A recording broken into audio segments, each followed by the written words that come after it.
श्री शुक उवाच। श्रील सुखदेव गोस्वामी ने कहा, सरजाति सरजाति नामक मानव मनुपुत्र राजा राजा ब्रह्मिष्ठ वेद का विद्वान सह वह बभूव हुए। यह सर्वविदित बात है। यह जो वही अंगिरसाम अंगिरा गोत्र के ऋषियों के सत्रे यज्ञ में द्वितीय दिन का कर्म उचिवान बोले थे। इस तृतीय अध्याय में मनुपुत्र सरजाति का वर्णन किया जा रहा है। तो श्रील सुखदेव गोस्वामी कहते हैं कि सरजाति राजा हुए, ये मनु महाराज के पुत्र हैं। और एक विशेषता यह है कि राजा होते हुए भी, क्षत्रिय होते हुए भी ये ब्रह्मनिष्ठ राजा थे। वेदों के बड़े विद्वान थे और वेद पढ़ने में इनकी रुचि थी। ब्रह्मिष्ठ स बभूव, ब्रह्मिष्ठ हो गए। क्षत्रियों का जो कार्य है, राजा का जो कार्य है, उसमें इनकी उतनी रुचि नहीं थी जितना वेद को पढ़ने में इनकी रुचि थी। वेदनिष्ठ थे, इसको ब्रह्मिष्ठ कहते हैं। ब्रह्मिष्ठ का अर्थ होता है ब्रह्म में जो स्थित है, वेद में जो स्थित है। और इसका ये प्रमाण दे रहे हैं कि अंगिरा गोत्र के ऋषि लोग यज्ञ कर रहे थे, उसमें यज्ञ में जो द्वितीय दिन का वेद मंत्र आदि था, जो कुछ कर्म कराना था, उसको ये कराए थे राजा होकर। तो वे अंगिरा गोत्र के ब्राह्मण जन, मुनिजन भूल गए द्वितीय दिन का क्या कर्तव्य है, क्या करना चाहिए, क्या मंत्र पढ़ना, और सब क्रियाएं भूल गए। तो इन्होंने बताया था। तो इस तरह से महाराज मनु के अनेक ऐसे पुत्र हुए जिनमें ब्राह्मण का गुण था, वेद निष्णात थे। महाराज सरयाति एक बहुत ही प्रसिद्ध राजा हुए हैं। महाभारत में इनकी कथा है बड़े विस्तार से। इनकी और भी बड़ी बड़ी कथाएं हैं। इन्होंने बहुत बड़ा बड़ा यज्ञ किया, दान दिया। तो इनके पुत्रों की कथा अंत में कहेंगे। पहले इनके कन्या की कथा सुनिए। सुकन्या नाम तस्या से कन्या कमल लोचना तस्य सरजाते है। सुकन्या नाम कन्या आसीत।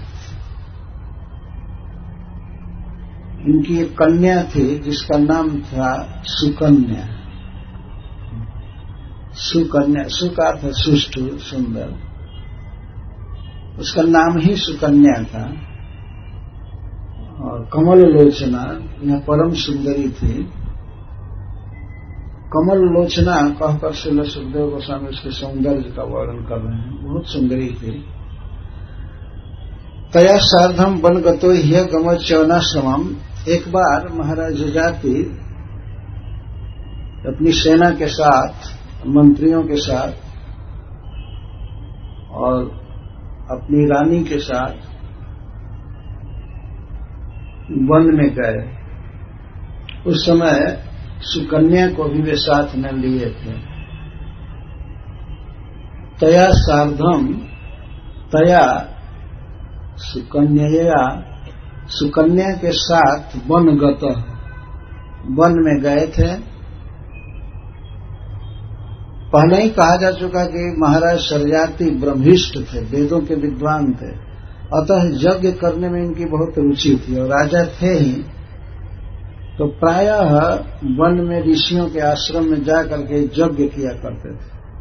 वे लोग कराते थे यज्ञ और ये धन आदि खर्च करते थे, और यहाँ तक कि ब्राह्मण का कर्म भी यह करते थे कभी कभी।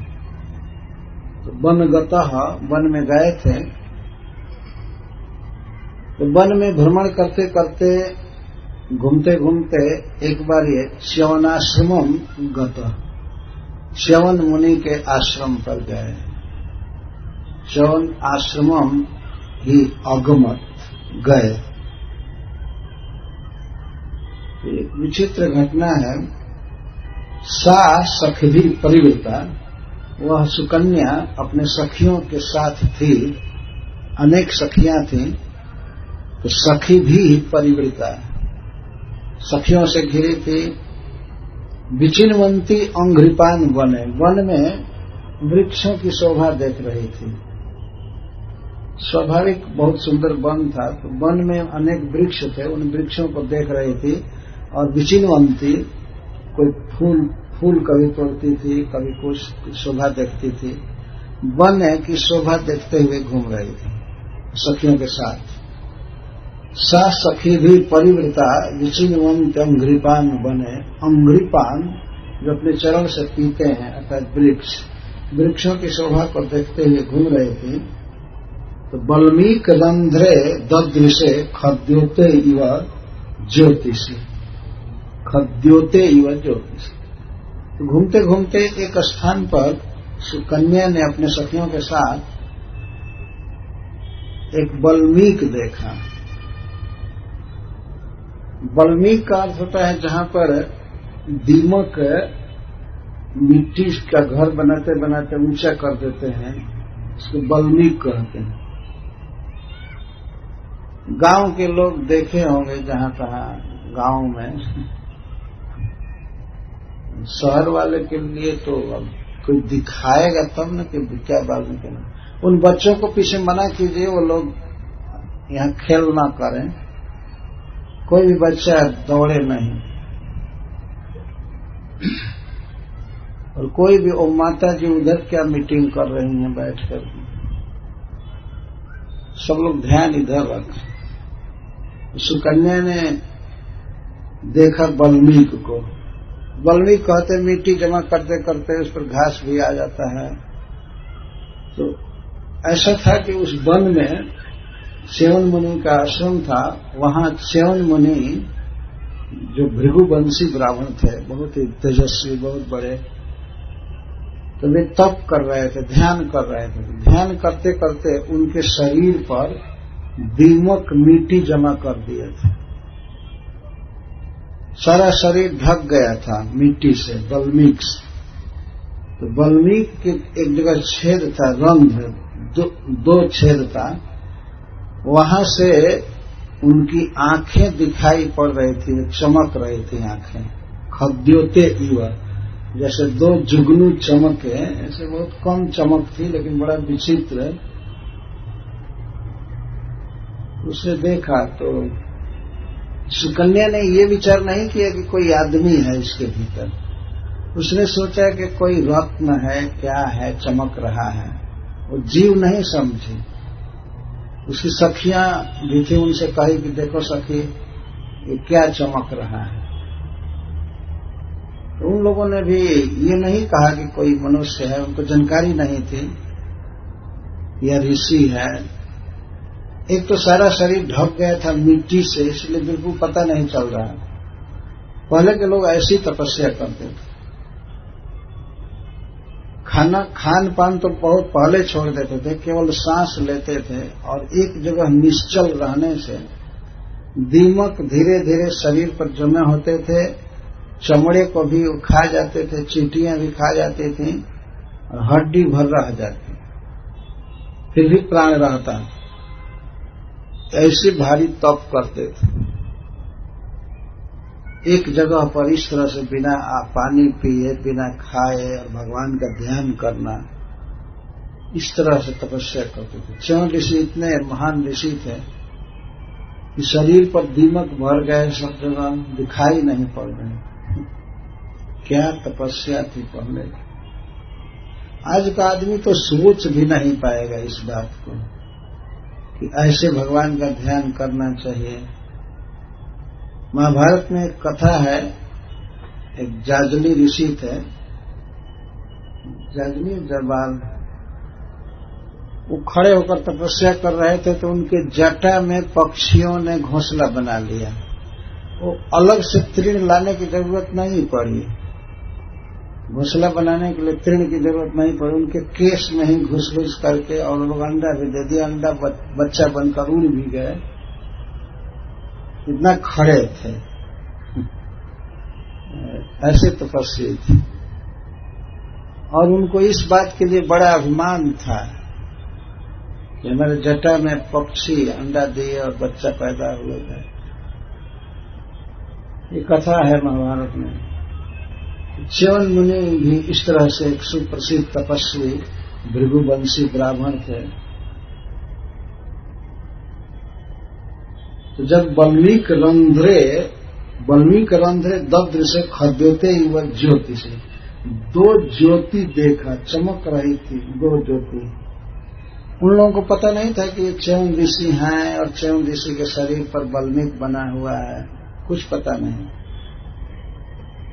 तो चेक करने के लिए ते दैव चोदिता बाला, असल में ईश्वर की यह प्रेरणा थी, ईश्वर प्रेरिता बाला। वो जितनी भी लड़कियां थी बाला थी, बाला का अर्थ 16 वर्ष की लड़कियां थी। और इतना विवेक नहीं था,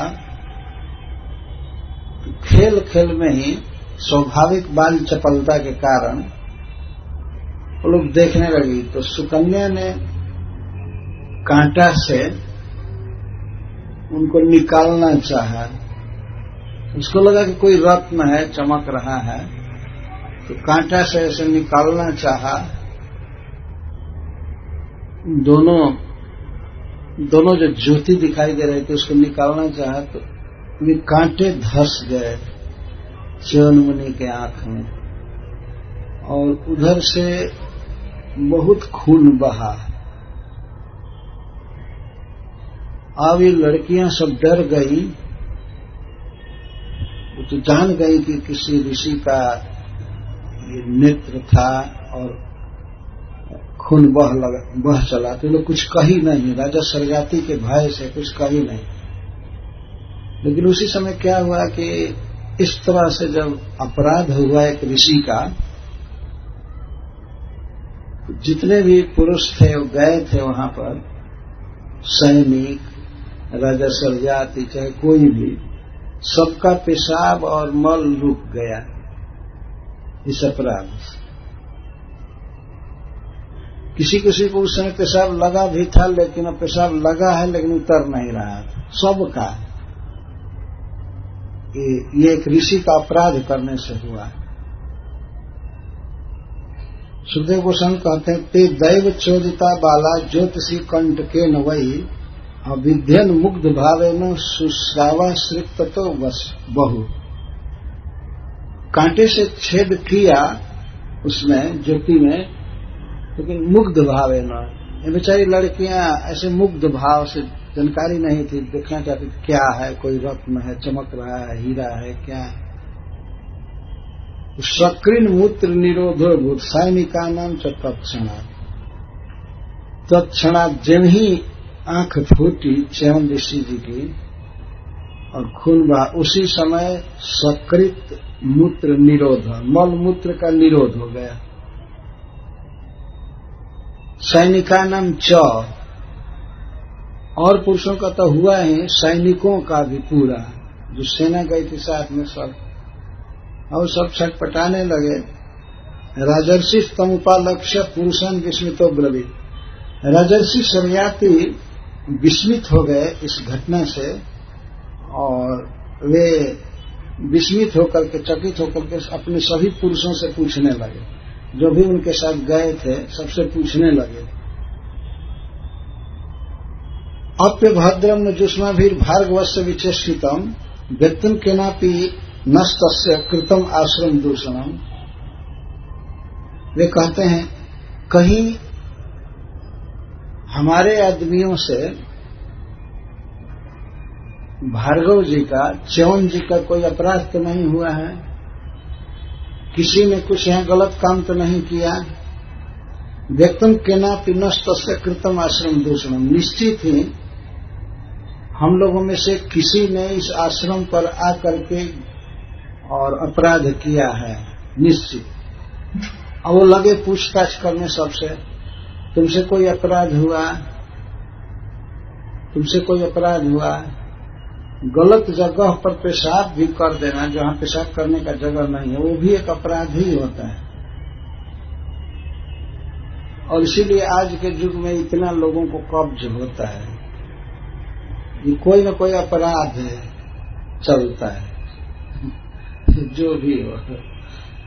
तो राजा सरजाति तो परम धार्मिक, तो लगे पूछने सबसे, अगर कोई अपराध हुआ होगा तो उस अपराध का मार्जन किया जाएगा, रेक्टिफाई किया जाएगा, इसलिए पूछताछ करने लगे। अपि अभद्रम न जुष्मा भी भार्गवस्य विचेष्टितम। तुम लोगों में से किसी से भृगुनंदन च्यवन जी के प्रति कोई अभद्र व्यवहार हुआ है, कोई गलत हुआ है? व्यक्तम केनापि नस्तस्य कृतम आश्रम दूषणम। व्यक्त हो गया किसी न किसी से इस आश्रम में कोई न कोई अटपटांग काम किया, ये व्यक्त हो गया। व्यक्त कैसे हो गया? लोगों के मल मूत्र निरोध से, और क्या, तो व्यक्त था। नहीं तो इस तरह का रोग अकस्मात सबको हो जाए कैसे संभव है? कि कोई न कोई अपराध हुआ है च्यवन ऋषि का, वो इस निर्णय पर पहुंच गए। तो सबसे छानबीन करने लगे, सब कोई बेचारे सभी निरपराध थे, किसी ने कोई अपराध नहीं किया था। अपराध तो इनकी पुत्री ने किया था, तो डर रही थी बताने में, लेकिन उसने अपने पिताजी को बताया। सुकन्या प्राह पितरम भीता किंचित कृतम मया। सुकन्या ने डरते हुए अपने पिता सरयाति से कहा, किंचित मया कृतम, हमारे द्वारा कुछ हो गया है। क्या हो गया है? बोलो बोलो बेटी, क्या हुआ? वो महाराज पूछने लगे क्या हुआ? तो कहती है, द्वे ज्योतिषी अजानंत्या निर्भीने कंठ के हुए। पिताजी, मुझे पता नहीं था कि यहाँ पर कोई ऋषि है, और मैं जब कंटक से, कांटा से उसको चेक कर रही थी, देख रही थी, और पहले वो चमक रही थी जो दो ज्योति लाइट जैसा, उसको मैंने कंटक से देखा, तो उसके बाद खून निकल आया। जब राजा सरजाति कहाँ है जरा लेकर के चलो, तो च्यवन मुनि के ही आंख में कांटा गड़ा और वो अंधे हो गए थे। किसी के आंख में कांटा धंसेगा तो अंधा होगा ही ना, वो अंधे हो गए, खून बहुत निकला। तब महाराज सरजाति दुस्तुष तब बचा श्रुत्वा सरजाति जात साधोष। महाराज सरयाति जब सुने कि हमारी बेटी ने ऐसा अपराध किया तो बहुत घबरा गए, बहुत तेजस्वी ऋषि थे च्यवन जी। तो अभी तो मल मूत्र निरोध हुआ है, आगे क्या क्या अनिष्ट होगा, इनका राज्य जाएगा, शत्रु मारेंगे इन सबको, वो तो अलग होने वाला है। अभी तो ये केवल शुरुआत थी अनिष्ट की। फिर बहुत साधु जात साधु सब बहुत घबरा गए और मुनि के पास आकर साष्टांग दंडवत किए, और दंडवत करके और प्रसादयामास, मुनि प्रसादयामास वाल्मीकांतर हितम समय। वो जान गए कि इस वाल्मीकि के अंदर च्यवन ऋषि हैं, तो उनको प्रसन्न किए वे किसी तरह सना ही धीरे धीरे बहुत देर तक प्रसन्न किए, विनय किए कि बेचारी मेरी बेटी नहीं जानती थी कि आप मुनि हैं। वो तो दीमक बल्मीक समझ करके उसने कांटे से खोदा। अपराध हो गया अनजान में, वो जानती नहीं थी, इसके लिए आप क्षमा कीजिए, क्षमा कीजिए। बल्मीकांतरहितम, बल्मीक के अंदर ही थे और इधर से विनय कर रहे थे शरयाती मुनि। तो बल्मीक के अंदर से ही तद अभिप्राय मार्ग्याय प्रादाद्वहितरम मने, मुनि के अभिप्राय को जानकर महाराज शरयाती ने मुनि को ही कन्यादान दिया। का अभिप्राय क्या था? श्रीधर स्वामी जी लिखते हैं कि वो मुनि वाल्मीकि के अंदर से ही पूछे महाराज शरयाती से कि आपकी पुत्री कितने वर्ष की है? तो उन्होंने बताया और फिर पूछे इसका विवाह हो गया है या नहीं हुआ है? श्रीधर स्वामी जी लिखते हैं। तो इन्होंने बताया है कि नहीं अभी विवाह नहीं हुआ है। तो उन्होंने कहा अच्छा ठीक है। तो इसका मतलब उनके अभिप्राय को इन शब्दों द्वारा वो समझ गए। बस पहले ही कहा गया कि ते दैव चोरिता बाला, ईश्वर की यह लीला है। ऐसा नहीं समझना चाहिए कि ऋषि कोई काम के वश में है या ये है। वास्तव में ईश्वर जब जैसा करना चाहता है किसी श्रेष्ठ व्यक्ति के प्रति तो होकर के ही रहता है। ईश्वर का विधान था, भगवान इस बात को चाहते थे। अतः च्यवन मुनि के मन में यह इच्छा हुई कि यह कन्या हमें मिले, जबकि च्यवन मुनि के शरीर पर केवल हड्डी भर रह गया, बल्मीक जमा था। चींटियां खा गई थी मांस को और चाम को भी। हिरण्यकश्यप जैसी दशा हो गई थी, खा गई। जब प्रकट हुए तो किसी तरह से उनमें चाम था और सारे शरीर में नसें दिखाई दे रही थी चारों तरफ, न धमनी संतत आगे लिखा गया है, धमनी से भरपूर। और केश में एक भी काला नहीं रह गया था, सब सफेद हो गए, पूरा बलि पलित विप्रिय। आगे वर्णन आएगा। सारे केश पक चुके थे और चमड़ा बिल्कुल ढीला हो गया था। नसें ही शरीर में चारों तरफ दिखाई दे रही थी, इतने वृद्ध थे। और इतना वृद्ध होते हुए भी उनकी इच्छा हुई सुकन्या से विवाह करने। ये ऐसा नहीं समझना चाहिए कि कोई उपाय किया च्यवन जी ने सुकन्या को आश्रम पर लाने का, कोई नहीं। सब ईश्वर का विधान था। वो गई आश्रम पर और उसी ने गलती किया और गलती के प्रायश्चित में महाराज शरयाती ने भी कहा प्रणाम करो, ऋषि से क्षमा मांगो, ये करो, किसी तरह कृपा करें। बेचारे ये सैनिक जो आए हैं जी जाए, नहीं तो आज ही सब मर जाएंगे, तो तुम ऋषि को प्रसन्न करो। ऋषि प्रसन्न हुए लेकिन बहुत भारी फाइन लगाए। उन्होंने राजा से कहा ठीक है मैं सब तरह से माफ करता हूं, सब लोग जी जाएंगे, लेकिन आप अपनी कन्या मुझे दीजिए। महाराज शरयाती चाहते नहीं थे, लेकिन अब सबके जीवन का प्रश्न था, सब मर जाते। और दूसरी बात है कि च्यवन मुनि के अद्भुत प्रभाव को जानते थे, अतः उन्होंने अपनी पुत्री का विवाह किया उनसे, बड़े आनंद के साथ विवाह किया बाद में। और बेटी को पतिव्रत धर्म की शिक्षा दिया कि पुत्री सब तरह से इनकी सेवा करना, इस सेवा से प्रसन्न हो जाएंगे तो तुम्हारा सारा मनोभीष्ट पूरा हो जाएगा। और वो चूंकि इतने महान पिता की पुत्री थी तो स्वाभाविक ही पति से प्रेम उसके मन में भरा हुआ था। वो कन्यादान दिए, दहेज दिए, विवाह के सब, और अपनी सेना, अपने रानी आदि के साथ राजधानी चले गए। सुकन्या का विवाह एक वनवासी साधु से हुआ, और वो भी जो खास वाल्मीकि में बैठ करके जी रहा था, उसके पास संग्रह क्या होगा। एक महाकंगाल के साथ सुकन्या का विवाह हुआ। तो देखिए, यह कन्या पतिव्रताओं में श्रेष्ठ मानी जाती है। पतिव्रताओं का जहां नाम आता है तो वहां सुकन्या का नाम जरूर आता है।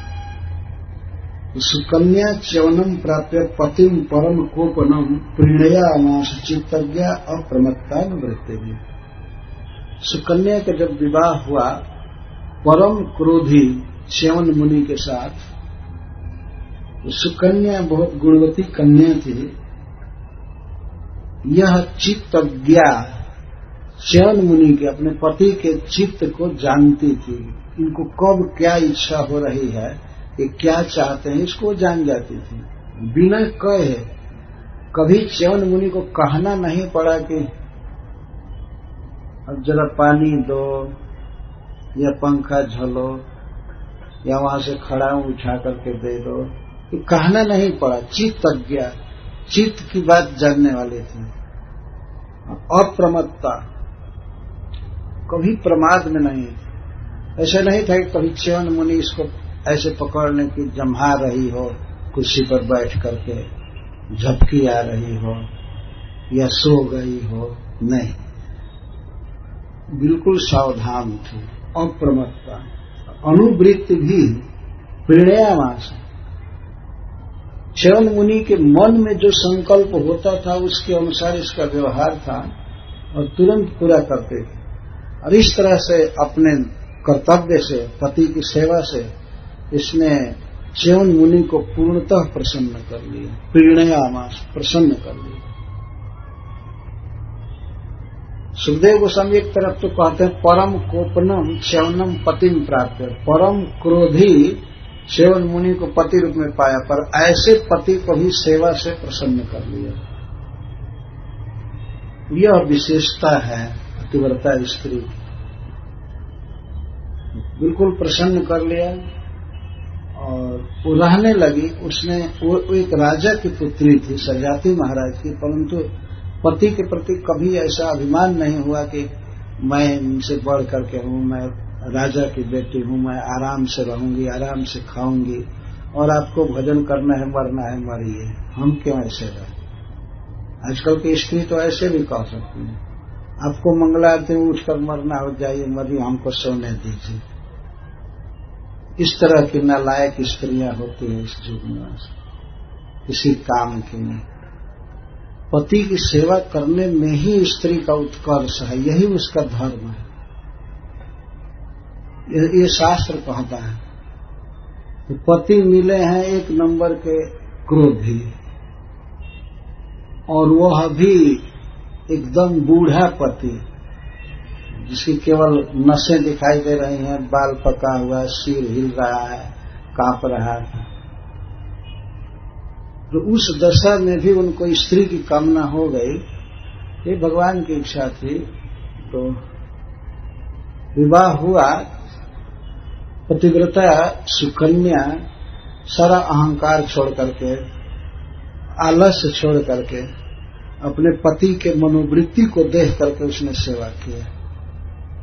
अपने अनुसार सेवा नहीं, पति की इच्छा देखकर उनके संकल्प के अनुसार सेवा की। ऐसा नहीं कि एक नियम है, भाई सवेरे यहाँ इनको पानी दे देना चाहिए, ये दे देना चाहिए, ऐसा नहीं। उनकी जो इच्छा है, जैसे है, उसको उसने पूरा किया। यही है स्त्री का धर्म। इस एक धर्म के पालन से स्त्री इस लोक में भी जस पाती है और दूसरे जन्म में तो सुखी रहेगी। उसे स्वर्ग मिलेगा या वैकुंठ में मिल सकता है अगर वो पतिव्रता है। प्रत्येक व्यक्ति को अपने अपने कर्तव्य को जानने का प्रयास करना चाहिए। शास्त्रों में पतिव्रता स्त्रियों के धर्म बताए गए हैं। हम लोग जब कभी कभी स्त्री के धर्म का वर्णन करते हैं तो कोई कोई स्त्रियां लड़ जाती हैं कि पुरुषों के धर्म आप क्यों नहीं बता रहे हैं। तो तुमको क्या जरूरत है पुरुष के धर्म की, तुम अपना धर्म तो सीखो ना। जिसका धर्म सिखाया जा रहा हो उसको प्रसन्न होना चाहिए। हमारा धर्म सिखाया जा रहा है और दूसरे का धर्म जब अवसर आएगा सिखाया जाएगा। लेकिन आजकल के लोग रंज होते हैं अगर उनके कर्तव्य को सिखाया जाए। एक श्लोक में कहा गया है संस्कृत के, उपदेशो हि मूर्खाणाम प्रकोपाय न शांतये वयः पानम भुजंगा नाम केवलम विषवर्धन। यदि मूर्खों को उपदेश दिया जाता है तुम ये करो ये न करो, तो उनका क्रोध बढ़ता है उपदेश करने वाले पर। ये नीति है समान, उनका और क्रोध बढ़ता है। न शांत है, शांत नहीं होते हैं, सुखी नहीं होते बल्कि क्रोधी होते हैं। जैसे सांप को यदि दूध पिलाया जाए तो ऐसा नहीं कि दूध है पयहारी बाबा जैसा शांत स्वभाव हो जाए सांप का, दूध पी करके भी और विष वर्धन होता है उसका और दूसरों को डसता रहता है। यही हालत मूर्खों की। एक सत्य इतिहास द्वारा मनुष्य जाति को ये सब शिक्षाएं दी जाती हैं, ऐसे होना चाहिए। सुकन्या का चरित्र इसीलिए यहाँ प्रस्तुत किया जा रहा है कि स्त्रियों को, पत्नियों को अपने धर्म की शिक्षा लेनी चाहिए। पति ठीक विपरीत मिला है, लड़की बिल्कुल युवती है 16 वर्ष की और पति अब तो उसको कई 100 वर्ष पार कर चुके हैं, बहुत बूढ़े थे वे और स्वभाव भी बहुत ठंडा नहीं था, बहुत क्रोधी थे। लेकिन सुकन्या का ऐसा विलक्षण स्वभाव था, वो धर्म सेवा करने में तत्पर थी, कभी क्रोध नहीं किए और उसने प्रसन्न कर लिया उनको।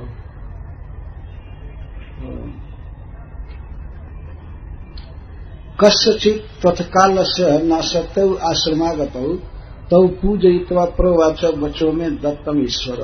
एक बार की बात है, च्यवन मुनि के आश्रम पर कुछ काल बीतने के बाद दोनों अश्विनी कुमार आए।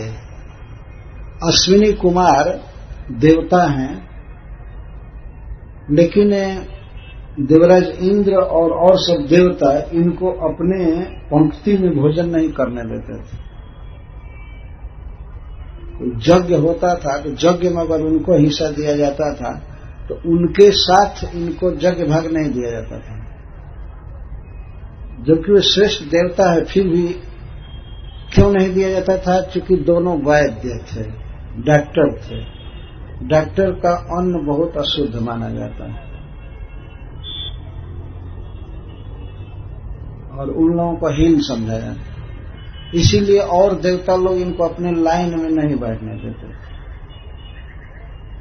इतने बड़े देवता हैं, भीषक्तमो सबसे श्रेष्ठ डॉक्टर हैं देवलोक में, जो मस्तक काट करके भी जोड़ सकते हैं। कई बार ऐसा इन्होंने किया है। ऐसे डॉक्टर इस समय सुनने को भी कोई नहीं मिल सकता है, पर इस स्वर्ग में ऐसे डॉक्टर, तो इनका काम है दवाई देना, चिकित्सा करना, ये करना। तो इसीलिए इनको हीन समझकर देवता लोग अपने पंक्ति में नहीं बैठने देते, भोजन नहीं करने देते, यज्ञ भाग मिलता नहीं। ये दोनों देवता च्यवन ऋषि के प्रताप की कथा सुने कि च्यवन ऋषि ऐसे हैं, तो उनको ये आशा हो गई कि यदि हम च्यवन ऋषि से पैरवी करेंगे तो च्यवन ऋषि हम लोगों को देवताओं के मध्य यज्ञ भाग दे सकते हैं। इसी आशा से आए, लेकिन दोनों आए तो अपनी इच्छा को कोई प्रकट नहीं किए। दोनों के आने पर च्यवन मुनि ने उनकी पूजा किया, उनका सम्मान किया, अच्छा आसन दिया। तो सबसे पहले च्यवन मुनि ने ही कहा, तो पूजयित्वा प्रोवाच वयो में दत्तम ईश्वरम। ईश्वर, आप दोनों ईश्वर हैं, श्रेष्ठ सद्वैद्य हैं। इसका मतलब यह हुआ है कि आप दोनों ईश्वर हैं, सद्वैद्य हैं। अरे जो मरे हुए को जिला सकता है तो ईश्वर नहीं तो क्या है? डॉक्टर भी ईश्वर ही हैं अगर ठीक चिकित्सा करे और पैसा न ले तो वो भगवान ही है। एक प्रकार से अगर रोग दूर कर दे और व्यक्ति जी जाए तो वो एक ईश्वर ही है। तो च्यवन ऋषि सनत कुमार दोनों भाइयों को, जो देवताओं के फिजिशियन हैं, उनसे कहते हैं ईश्वर, आप दोनों ईश्वर हैं, मैं वयम दत्तम, मुझे जवानी दीजिए, मुझे युवावस्था दीजिए। जब स्वर्ग से वैद्य आए हैं तो किसको इच्छा नहीं हो जाएगी। च्यवन मुनि बूढ़े थे, उनकी इच्छा हुई इनको देख करके, हे ईश्वर मैं वयः दत्तम, दो वचन में है इसलिए दत्तम शब्द, हमको आप जवानी दीजिए।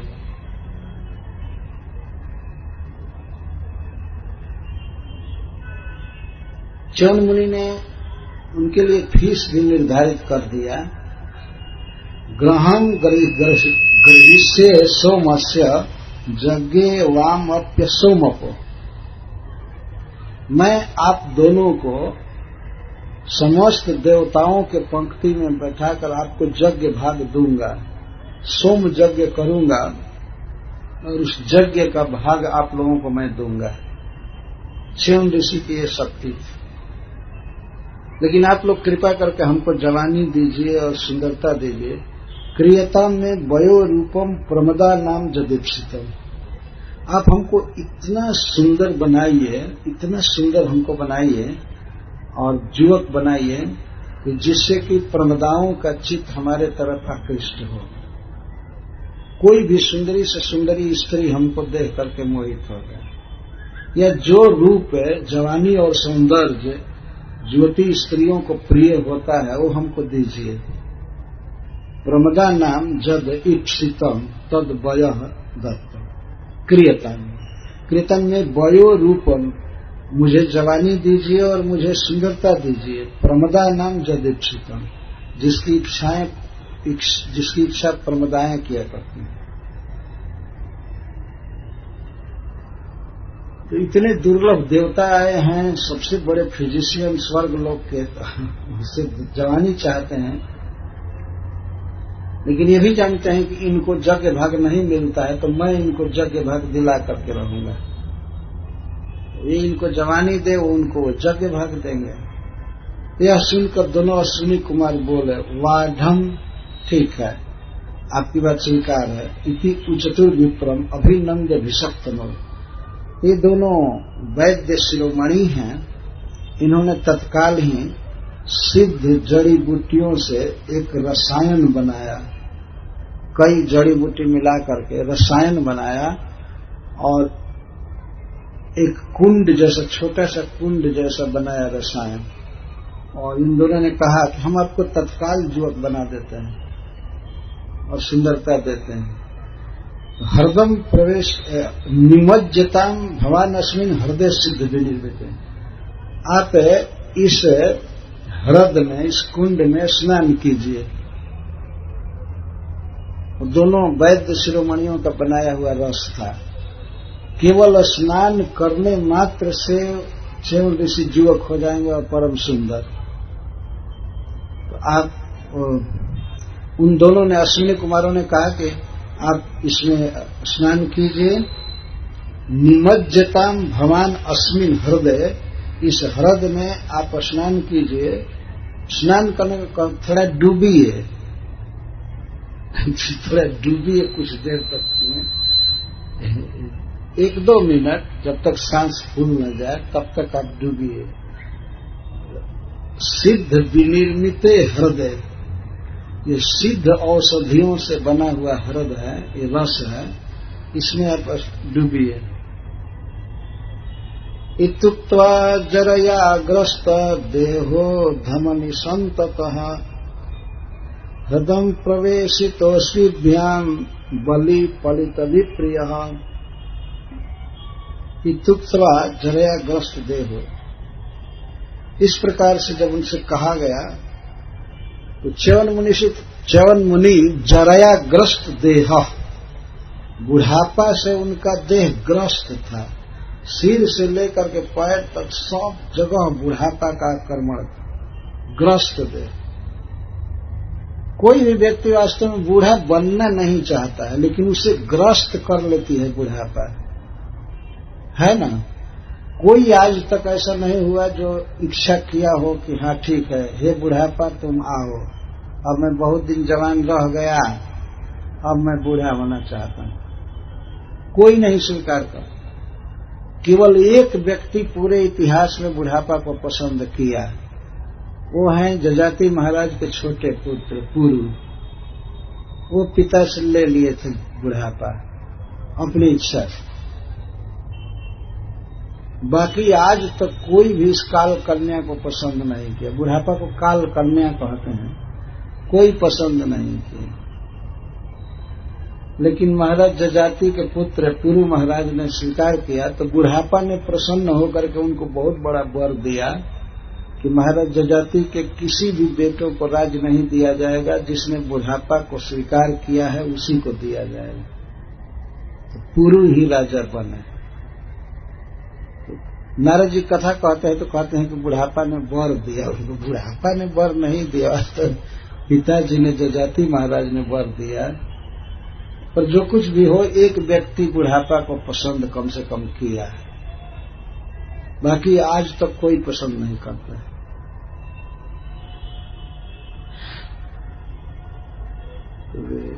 स्नान के जब प्रवेश किए तो उससे पहले बताते हैं, नया युवक बनने से पहले ये क्या थे, इसको सुखदेव गोस्वामी कहते हैं।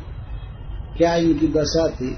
जरया ग्रस्त देह, बुढ़ापा से ग्रस्त देह था। धमनी संततः, धमनी माने नसें, नसों से भरा हुआ चारों तरफ देह था। धमनी संततः हृदय प्रविष्ट असिभ्याम, अश्विनी कुमारों के साथ प्रवेश किए। अश्विनी कुमार दोनों भाई, इनका बाह पकड़कर दोनों तरफ से तीनों एक साथ है ह्रद में, दह में डूबे, कुंड में स्नान की, डूबे तीनों। और इनके विषय में बताया जाता है कैसे थे। बलित पलित विप्रिय। बलि का अर्थ है शरीर में झुर्रियां पड़ गई थी, चार नसें उभर आई थी और केश पक गए थे, इसी कारण बहुत अप्रिय लग रहा था, बुरा लग रहा था शरीर इनका।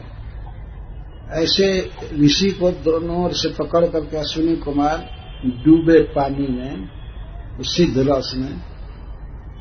इसके बाद कुछ ही समय में पुरुषास्त्रय उत्तस्थ, 3 पुरुष निकले सरोवर से। च्यवन मुनि भी थे और दोनों भाई वे 3 पुरुष। अपिच्या, बहुत सुंदर, और अपिच्या वनिता प्रिया, स्त्रियों के लिए अत्यंत प्रिय। एक तो नई जवानी थी और श्रृंगार किए थे, परम सुंदर थे तीनों। पद्मस्रजः, कमल की माला पहने थे। कुंडलिनः, कानों में कुंडल झूम रहे थे। तुल्य रूपः, तीनों एक समान थे, बिल्कुल किशोर अवस्था के, तीनों एक समान थे।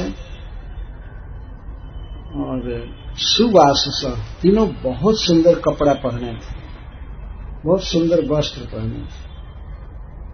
तान निरीक्ष बरारोहा स्वरूपान सूर्यवर्चस। सुकन्या ने देखा कि ये तीनों पुरुष सूर्य के समान तेजस्वी हैं, चमक रहे हैं।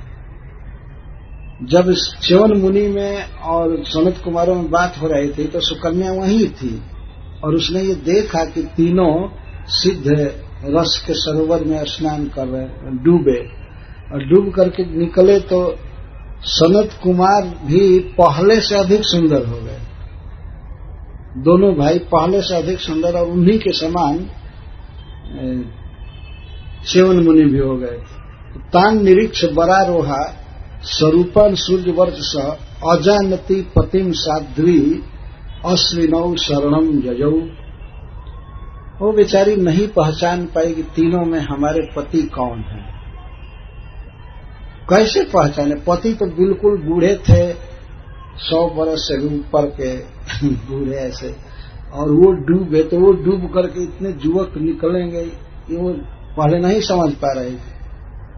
इतना विश्वास हो गया कि इसमें से कोई मेरे पति हैं, वो नहीं जानती, पहचान नहीं रही थी कि कौन मेरे पति हैं।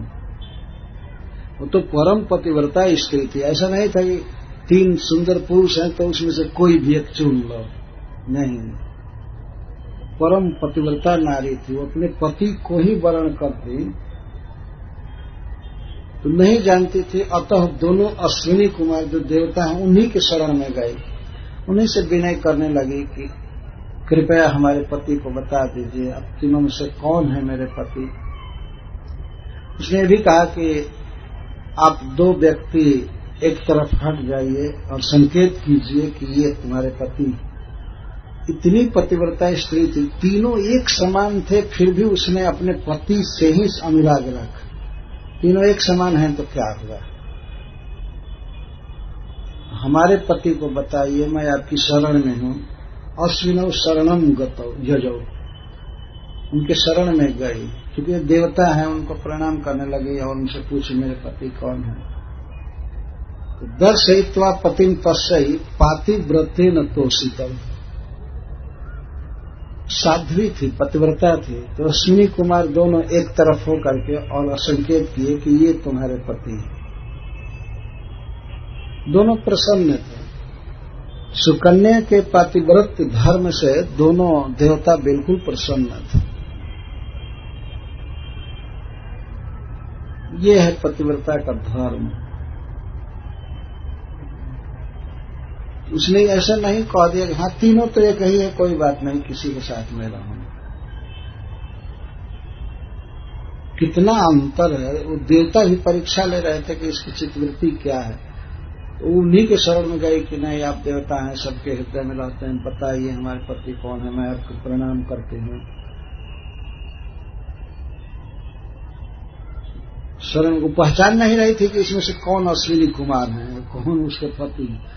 लेकिन उसे विनय किया, तब वे दोनों भाई अलग हो गए और उनको कहे ये तुम्हारे पति। ये दोनों तोषित संतुष्ट थे, प्रसन्न थे। पातिव्रतीन, पतिव्रता के धर्म से संतुष्ट थे। इस प्रकार ऋषि से मंत्रणा करके अश्विनी कुमार चले गए, दोनों भाई स्वर्ग में चले गए। और च्यवन ऋषि बिल्कुल युवक हो गए। सुकन्या तो ज्योति थी ही, वैसे ही परम सुंदरी थी, और ये अश्विनी कुमारों की कृपा से उस सिद्ध रस में स्नान करके परम सुंदर हो गए और युवक हो गए। तो अब देखिए एक ऐसी घटना घटी। महाराज शर्याती च्यवन मुनि के आश्रम पर एक बार आए यज्ञ करने के लिए, और इसमें च्यवन मुनि ने उनको बताया कि आप यज्ञ कीजिए और मैं इस यज्ञ में यज्ञ भाग अश्विनी कुमारों को दूंगा, क्योंकि उनकी कृपा से सब कुछ मुझे प्राप्त हुआ।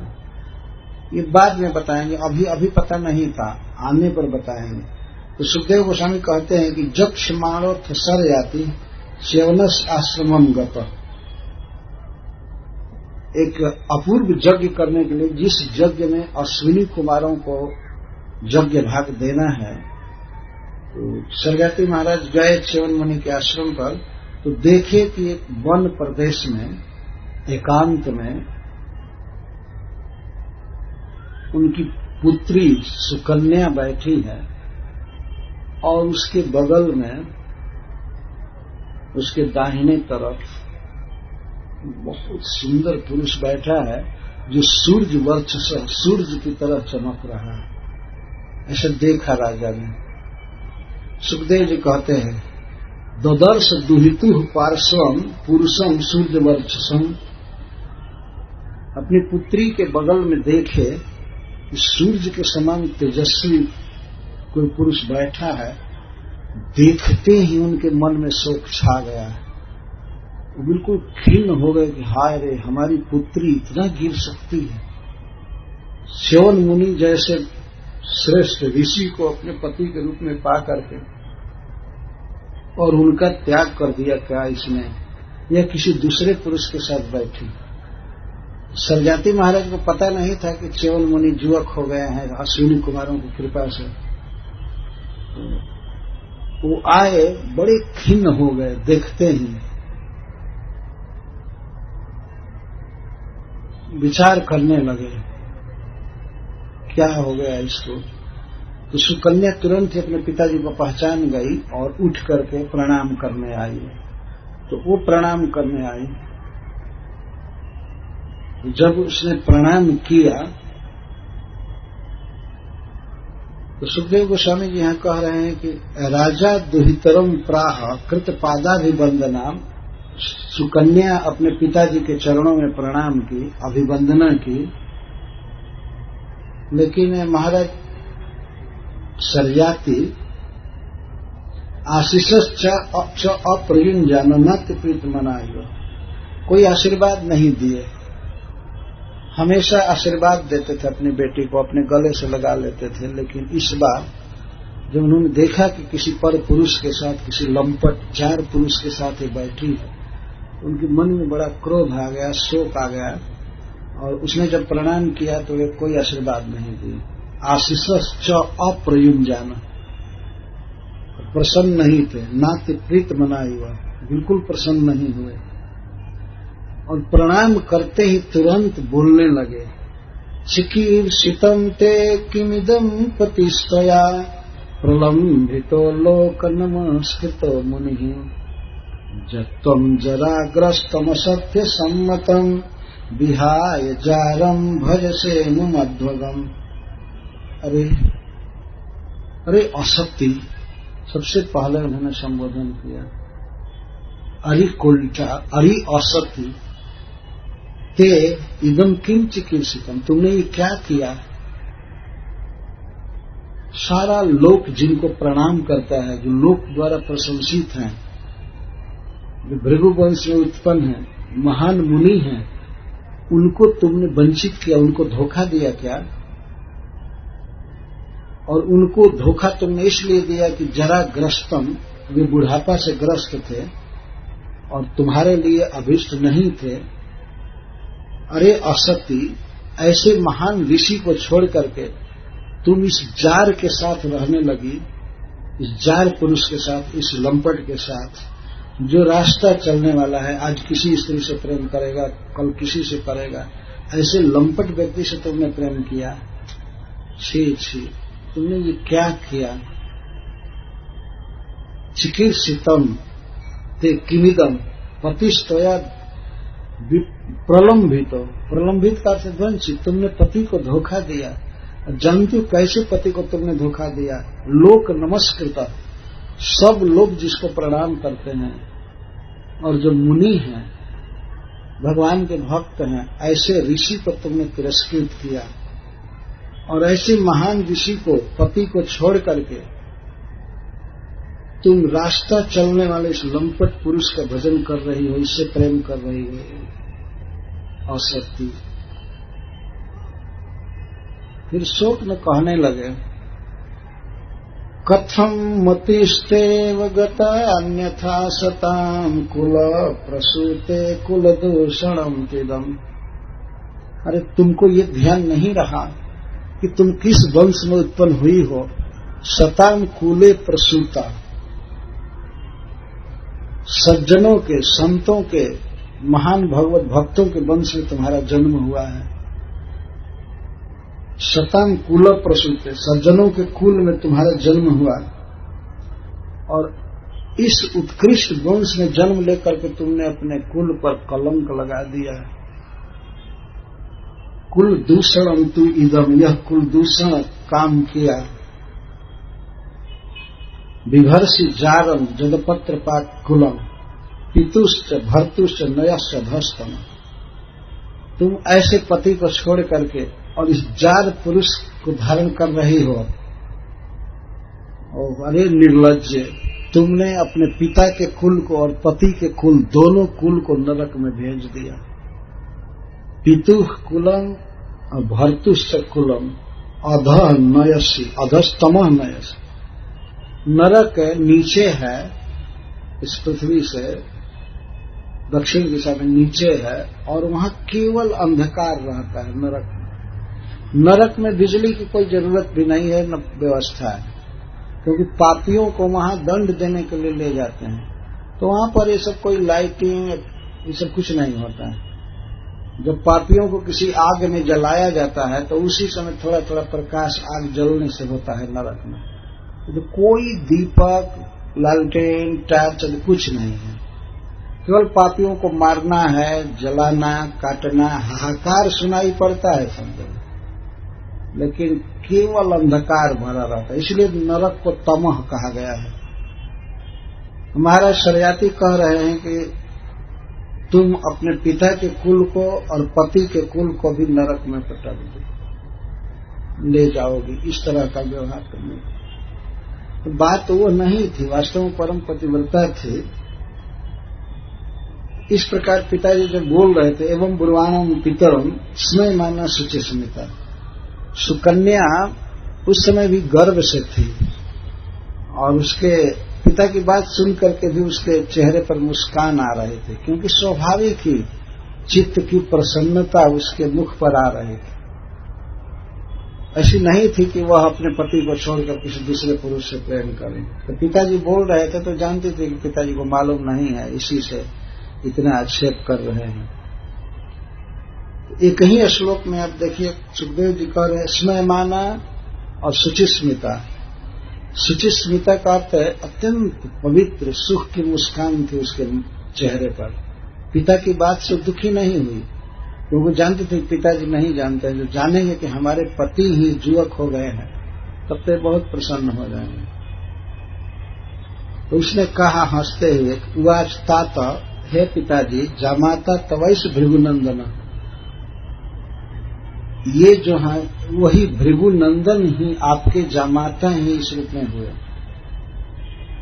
तब ससंस पितरे तत्सर्वम वयोरूपाभिलंबनम, सुकन्या ने सारी कथा सुनाया कि हमारे पतिदेव किस प्रकार अश्विनी कुमारों की कृपा से यौवन प्राप्त किए हैं और सुंदरता प्राप्त किए हैं, सारी कथा सुना दी। विस्मित परम प्रीत, तो महाराज सरजाती बहुत विस्मित हुए और परम प्रीत बहुत प्रसन्न हुए। तब तनयाम परिसस्वजे, तब अपनी पुत्री को गले से लगाए, कालिंगन की, सिर सूंघने लगे और अब धन्यवाद देने लगे, धन्य हो पुत्री, तुमने अपने पति का पिता के कुल का गौरव बढ़ा दिया। ऐसे जरूर कहे होंगे, पहले नहीं जानते थे तो फिर अब जमाता को भी गले से लगाए। जमाता को दामाद कहते हैं हिंदी में। इस तरह से सुकन्या का चरित्र है जिसने अपने पतिव्रत के बल से सेवन मुनि को यौवन प्राप्ति कराया और सुंदर बनाया। तो इस प्रसंग में एक बहुत बड़ी शिक्षा है। पहले के युग में शिक्षा देनी नहीं पड़ती थी, कथा सुन करके लोग अपने आप सीख जाते थे, लेकिन आज के युग में कुछ फिलॉसफी बिहाइंड दिस स्टोरी, ऐसे लोग कहते हैं। इस कथा के पीछे कुछ संदेश है, कुछ सिद्धांत है, तो आज के लोगों को कुछ खोल कर कहना पड़ता है भाई क्या फिलॉसफी है, क्या कोई बाकी रह गया कहना, बताइए। किसी स्त्री के लिए कोई फिलॉसफी बाकी रह गई इसमें? पति चाहे जैसा भी हो, भगवान की कृपा से मिला है तो विवाह हो गया, तो अब पति ही सबसे गुणवान है, सबसे महान है, ये मानना चाहिए।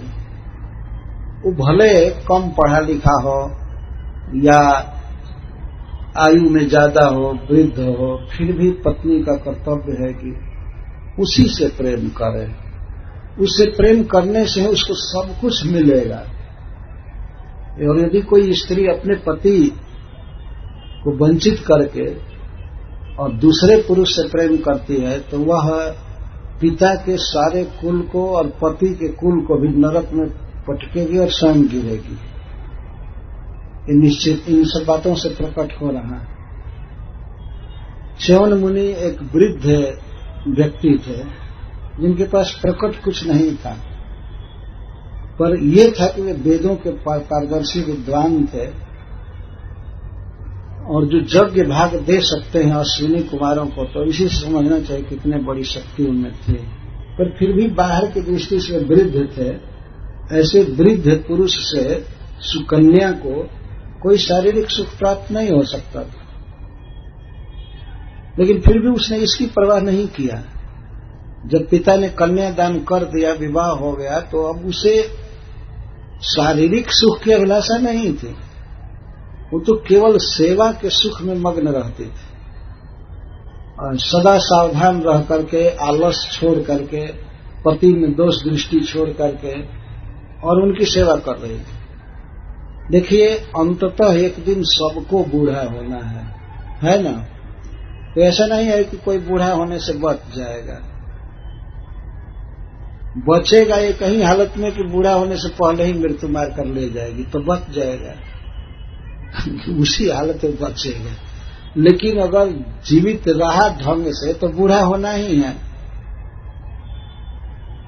बूढ़ा होने पर उम्र के परिणाम के साथ साथ मनुष्य को अपनी चेतना में बदलाव नहीं लाना चाहिए कुछ संबंधों के प्रति, खास करके स्त्री पुरुष के संबंध के प्रति। पुरुष को भी बहुत प्रसन्न रहना चाहिए अपनी पत्नी से, और पत्नी को तो पति के अलावा कोई दूसरा इष्ट देव है ही नहीं वास्तव में। उसको प्रसन्न रखना, उसी को प्रसन्न रखने से, सेवा से उसको सब कुछ मिलता है। ऐसा अनुसुईया जी ने माता सीता जी को बताया है रामचरितमानस में एक प्रसंग में। और पति का तिरस्कार करने वाली स्त्री की बहुत निंदा की है। पतिवंचक पर पतिरति करई, रौरव नरक कलपसत परई। जो स्त्री अपने पति को वंचित करती है, धोखा देती है और दूसरे पुरुष के साथ रति करती है, तो 100 कल्प तक लव नरक में पड़ती है। एक कल्प कई करोड़ों वर्ष का होता है, तो 100 कल्प तक नरक में वास नहीं। और ये नरक आदि सब सत्य है। आजकल के तो लोग सोचते हैं कि हम नहीं मानेंगे इसलिए नरक खत्म हो जाएगा। हमारी मानना न मानना और दूसरी बात है, नरक तो है ही, भोगना पड़ता है। जैसे सरियाती महाराज स्वयं ही कहते हैं कि तुम अपने पति को धोखा दे करके और इस राहगीर रास्ता चलने वाले जार पुरुष के साथ रह रही हो, तो तुम अपने पति के कुल को और पिता के कुल को, दोनों कुल को नरक में भेज। एक स्त्री का संबंध 2 परिवार से रहता ही है, पिता के कुल से और पति के कुल से। स्त्री आधार है वास्तव में मानव जाति का। अगर वह शुद्ध है, वह सुशीला है, शुद्ध है, सदाचारणी है, तो अपने आप जनरेशन के जनरेशन शुद्ध रहेंगे, सदाचारी रहेंगे, भगवान के भक्त रहेंगे, वो आधार है। लेकिन अगर स्त्री अपने पति से प्रेम छोड़ दे, दूसरे से करे, तो सब कुछ बिगड़ जाता है, लोक परलोक सब नष्ट हो जाता है। तो महाराज सरजाति के इस उद्गार से शिक्षा मिलती। कुछ भी हो, जैसे आपने देखा कि 3 पुरुष निकले सिद्ध रस से, हृद से, फिर भी सुकन्या पूछ रही है कि आप कृपा करके बताइए हमारे पति कौन है, उनको बताइए आप, मैं दोनों अश्विनी कुमारों की शरण में हूं। उस समय भी उसका मति डाइवर्ट नहीं हुआ कि तीनों तो एक ही समान हैं, अतः किसी से भी हम प्रेम करें। नहीं, ऐसा नहीं है। उस दशा में भी अपने पति पर ही उसका ध्यान रहा, चाहे पति वृद्ध थे तब भी वो उनको प्राण के समान मान करके सेवा की, और पति युवक हुए उस समय भी वो अपने पति पर ही दृढ़ रहे, दूसरे पर नहीं। चाहे कोई कितना भी सुंदर हो, पढ़ा लिखा हो, बोलने में परवीर हो या चिटिंगबाज हो, गुंडा हो, कुछ भी हो, क्यों कोई पत्नी उससे बात करेगी? आजकल एक बहुत भारी पाप प्रवृत्ति मनुष्य की होती जा रही है कि कभी कभी अपनी पत्नी को दूसरे फ्रेंड के साथ कहते हैं रहने के लिए, थोड़ा बात करो इससे, तो पार्टी में चलो, ये करो वो करो, इस तरह के गिरे हुए पति कि ऐसे क्यों करते हैं, इससे क्या होगा। कुछ लोग चाहते हैं कि लोग देखें कि हमारी पत्नी भी चालू है, मतलब तेज है, पढ़ी लिखी है, और लोग देखें, इसे मिलें, ये घर में ही पड़ी रहती है और ये प्राचीन संस्कृति मांगती है, ऐसा ठीक नहीं। कई बार ऐसे हम लोगों के सामने लोग आते हैं और कहते हैं ऐसा नहीं चाहिए। पिता देख लिया कि हमारी पुत्री दूसरे पुरुष के साथ है, तो कितनी घृणा हुई, जबकि वो उनके ही दामाद थे, उनको बाद में पता चला। इस तरह से चाहे वो मित्र हो चाहे कुछ भी हो, मित्र है, दूसरे संबंध में मित्र है। ऐसा नहीं पत्नी उसके साथ बात करे हंस हंस करके और वो बोका पति देख रहा है, यहाँ उससे बात कर रही है, और बात करते करते कभी कहीं चल देंगे। इस तरह की घटनाएं संसार में होती रहती है। इसमें कॉम्प्रोमाइज नहीं करना चाहिए। ठीक है, फ्रेंड है और जगह का फ्रेंड, पत्नी का वो फ्रेंड नहीं है, हमारा फ्रेंड है, ऐसे मानना चाहिए। कभी भी बातचीत नहीं होने देना चाहिए। कोई ऐसा जरूरी नहीं है कि राज छूटा जा रहा है और नहीं बात करेंगे तो बिगड़ जाएगा। और जो बात भी करना है तो पति के सामने, डायरेक्ट सामने हो और एक दो बात कर सके। तो ये सिस्टम है, सदाचार है, वैदिक स्टैंडर्ड है, यही इस प्रसंग से हम लोगों को सीखना चाहिए। और धन्य है वह कन्या जो अपने पति की इस तरह से सेवा की। इसीलिए आज उसका नाम अजर अमर है वैदिक इतिहास में, सुकन्या। जैसे अनुसुईया है और सावित्री, अरुंधति, सीता आदि, ऐसे पतिव्रताओं के लिस्ट में सुकन्या का नाम आता है। नाम लेने से ही आदमी में पवित्रता आ जाती है। ऐसी कन्या जो अपने पति से इस तरह से प्रेम की और अपने पिता का नाम रोशन किया। महाराज मनु के वंश में उत्पन्न हुई है। मनु के पुत्र सरजाति और सरजाति की कन्या। और सरजाति महाराज कह रहे हैं कैसे तुम्हारी मति ऐसी हो गई, तुम्हारी मति अन्यथा कैसे हो, कैसी उल्टी हो गई, तुमने कैसे अपने पति को त्यागने का संकल्प किया। वह आश्चर्य कर रहे हैं, जबकि उनकी बातें केवल कल्पना ही है, उसमें कोई दम नहीं था। सुकन्या की मति कभी भी अन्यथा नहीं हुई है, अपने पति में ही अविचल है। तो इस प्रकार इस प्रसंग में यह एक प्रेरणा मिलती है और बुद्धिमान व्यक्ति को इसे अवश्य ग्रहण करना चाहिए। इन सब बातों को सीख कर चलने से ही जीवन में सुख मिलता है, शांति मिलती है और इसके साथ ही साथ परम गति भी मिलती है। तो आगे की कथा सुनिए। तो च्यवन मुनि ने यज्ञ कराया महाराज सरजाति से। सरजाति महाराज राजा थे, इसलिए यज्ञ के लिए सामान जुटाना आदि कोई कठिन काम नहीं था। बहुत सामग्रियां जुटी और यज्ञ प्रारंभ हुआ। उस यज्ञ में सबसे बड़े होता या आचार्य च्यवन ऋषि थे। तो यज्ञ में उनको भाग दिया गया, अश्विनी कुमारों को। सोमेन याजयन ग्रहम सोमस्य चाग्रहित। वीरम महाराज सरजाति को जजमान बनाकर च्यवन ऋषि ने उनसे यज्ञ कराया और सोम रस के अनधिकारी होते हुए भी अश्विनी कुमारों को सोम रस दिया अपने तेज से च्यवन ऋषि ने। जब वो सोम रस पीने के अधिकारी हो गए यज्ञ भाग ग्रहण करने के, तो इंद्र महाराज सरजाति का वध करना चाहते थे। हंतुम तमाददे वज्रम, वो महाराज सरजाति का वध करने के लिए इंद्र वज्र ले लिए, क्योंकि सद्यो मन्यु अमरसित। इंद्र का स्वभाव तत्काल क्रोधित हो जाते हैं, सह नहीं पाते, उनमें सहन शक्ति नहीं है। तत्काल क्रोधित होकर वज्र उठा लिए सरजाति को मारने के लिए। लेकिन च्यवन मुनि भार्गव भृगुवंशी च्यवन जी उनके वज्र को बिल्कुल स्तंभित कर दी और भुजा को भी। भुजा में तनिक शक्ति नहीं रह गई और वज्र भी चलाने पर कुंठित हो गया, नहीं चला। हाथ में भी दम नहीं रहा और वज्र भी फेल कर गया। ये था च्यवन ऋषि का बल तेज, तो नहीं मार पाए। उसी समय से आज तक अश्विनी कुमार यज्ञ भाग में लेते हैं और सारे देवता अनुमोदन किए अश्विनी कुमारों का। सब देवता और इंद्र भी सब लोग स्वीकार के ठीक है यज्ञ भाग ले लिए। भीष्जौति जत पूर्वम सुमा हुत्या बहिष्कृतम, देवता लोग सब स्वीकार किए, लेकिन पहले देवताओं का वैद्य होने के कारण ये लोग देवताओं के लाइन में नहीं खा सकते थे। जो आज के युग में अगर कहा जाए कि आज के डॉक्टर और ज्यादा अधम हैं, तो इसमें कोई अतिशयोक्ति नहीं होगी।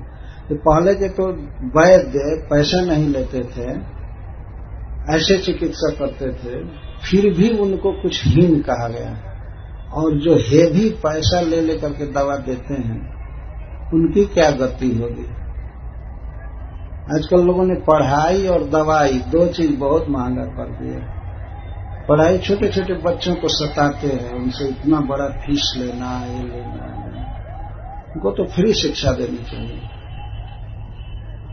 पहले के लोग फ्री शिक्षा देते थे, लेकिन इस समय पढ़ाई ही बहुत भारी व्यापार हो गया, बहुत बड़ा व्यापार। और दवाई, डॉक्टर, अस्पताल खोलो और चिकित्सा करो, ठीक है करे, लेकिन कम से कम नफा लेना चाहिए अपना काम चलाने में। नहीं तो ये डॉक्टर सारे नरक के ही कैंडिडेट हैं वास्तव में, उनको तो जाना ही है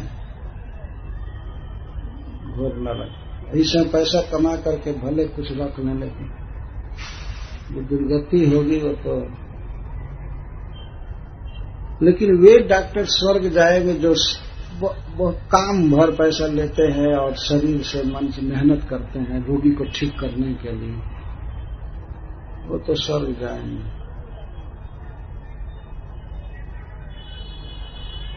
इस प्रकार अश्विनी कुमारों को उन्होंने यज्ञ भाग दिलाया। इनके 3 पुत्र थे।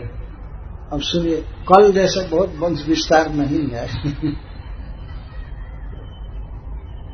उत्तान बर्हि आनर्त भूरिषेण इति त्रय सरजाते रभवन पुत्रा। सरजाति महाराज के 3 पुत्र हुए, उत्तान बर्हि, आनर्त और भूरिषेण। आनर्त के पुत्र हुए रेवत। रेवत समुद्र के अंदर कुशस्थली नामक नगरी बसाए, द्वारका नामक नगरी बसाए। इसे द्वारका नाम तो भगवान कृष्ण ने फिर से बसाया उसको, लेकिन पहले रेवत महाराज ने उसको बसाया था। तो मनु के पुत्र सरजाति, सरजाति के पुत्र हुए आनर्त, आनर्त के रेवत, और रेवत के 100 पुत्र हुए। ककुदमी ज्येष्ठम, जिसमें ज्येष्ठ थे ककुदमी। तो ककुदमी की एक कन्या थी जिसका नाम था रेवती। तो ककुदमी जी एक बार द्वारका से ब्रह्मलोक गए, ब्रह्मा जी के पास। कन्या वरम परिप्रस्तुम ब्रह्मलोकम अपावृतम। उस समय ब्रह्मलोक ऐसे लोगों के लिए, ककुदमी जी जैसे चले गए, ऐसे लोगों के लिए खुला था, बेरोक टोक कोई जा सकता है, कोई वायुयान से जाने की जरूरत नहीं थी। अगर संकल्प किए कि मैं ब्रह्मलोक जाऊं तो जा सकते, ये शक्ति। तो अपनी पुत्री को लेकर ककुदमी ब्रह्मलोक गए अपनी कन्या का वर पूछने के लिए, किसके साथ इसका विवाह करूं, ये पूछने गए। कुछ लोगों को अपने मन में रखे थे, इसे करें कि इससे करें कि उससे करें। ब्रह्मा जी से ही डायरेक्ट पूछने गए, मैं किससे विवाह करूं। तो जब वहां पहुंचे तो वहां पर आवर्तमाने गांधर्व शीतो अलब्ध क्षण क्षण। ब्रह्मा जी भगवान के भजन में थे, कीर्तन हो रहा था, पद गान हो रहा था और ब्रह्मा जी उसमें बैठे थे। भगवान का भजन हो रहा है, मन लगा हुआ है और ये गए पूछने के लिए। तो सब लोग जब भजन में थे, कीर्तन में थे, तो ये भी बैठे रह गए, प्रतीक्षा कर रहे थे कि कब ब्रह्मा जी को फुर्सत मिलेगी तो हम पूछेंगे। तो जब उस आयोजन का फेस्टिवल का अंत हुआ और ब्रह्मा जी उठे तो ब्रह्मा जी को प्रणाम करके और ककुदमी जी ने पूछा कि मैं एक पर्पस से आया हूं, एक प्रयोजन से। तो ब्रह्मा जी ने कहा अच्छा ठीक है बैठिए। क्या पर्पस है आपका, क्या प्रयोजन है, कैसे आए? तो प्रभु ये हमारी पुत्री है, इसका नाम है रेवती, मैं पूछने आया हूं कि किसके साथ इसका विवाह करूं। तो ब्रह्मा जी ने कहा कि महाराज आप जिन जिन लोगों को अपने मन में रखे थे वे सब काल के गाल में चले गए। यहां तक कि उनके नाती पौत्र आदि का भी पता नहीं है, नाती पौत्र आदि के नाम तक का पता नहीं। बहुत काल बीत गया। ब्रह्मा जी का एक दिन 14 मनवंतर के बराबर होता है, 1000 सहस्त्र युग। तो अगर वहां के हिसाब से ककुदमी महाराज 1 घंटा ही रुके होंगे तो कितना इधर बीत गया। तो ब्रह्मा जी कहते हैं अहो राजन निरुद्धास्ते काले न हृदय कृता। जे हृदय कृता, जिनको आप मन में सोचे थे कि इससे विवाह करें, कि इससे करें, सब काल के गाल में चले गए। कोई नहीं जीवित है, सब मर गए। पृथ्वी पर बहुत फास्ट घड़ी चलती है। जैसे अगर मान लीजिए 1 घंटे की सुई चली, ये इस घंटे से उस घंटे पर, तब तक सेकंड की सुई कई राउंड में आती है। इस तरह का हिसाब है। वहां का थोड़ा काल 1 घंटा भी यहाँ कई करोड़ वर्ष हो जाए, लाखों वर्ष हो जाएगा। इसलिए ब्रह्मा जी कहते हैं कि अहो राजन निरुद्धास्ते काले न हृदय कृता। जिनको आपने मन में सोचा था इस लड़की के वर के रूप में, वे सब मर हेरा गए। तत्पुत्र पौत्र नप्त्री नाम गोत्राणी चन सिंह है। उनका तो मरण हो ही गया, उनके पुत्र का, पौत्र का, नाती का, यहाँ तक कि सबके नाम का भी पता नहीं है कि कौन क्या था। गोत्र माने नाम, गोत्राणी चन सिंह है। अब नाम तक सुनने को नहीं मिलता है। हम लोग भी देखते हैं कि अब कोई पूछे किसी से आपके बाप का क्या नाम था, तो आदमी बता देगा, दादा का नाम हो सकता है वहां तक पहुंच जाए। लेकिन अब पर दादा, 8 दादा, 10 दादा, कोई पता ही नहीं है कि क्या नाम था, है ना? कुछ नहीं पता है, यहीं पर नहीं पता है, फिर वहां क्या पता। तो उनका नाम तक नहीं सुना जाता है। कालो भिजास स्त्रीणव। आप जब से चले द्वारका से, कुशस्थली से जब से आप चले हैं कन्या का वर पूछने के लिए, तब से अब तक 3 नतीय 27 चतुर्युग बीत गया। 4 युग 27 बार बीत चुके और ये 28वां चल रहा है।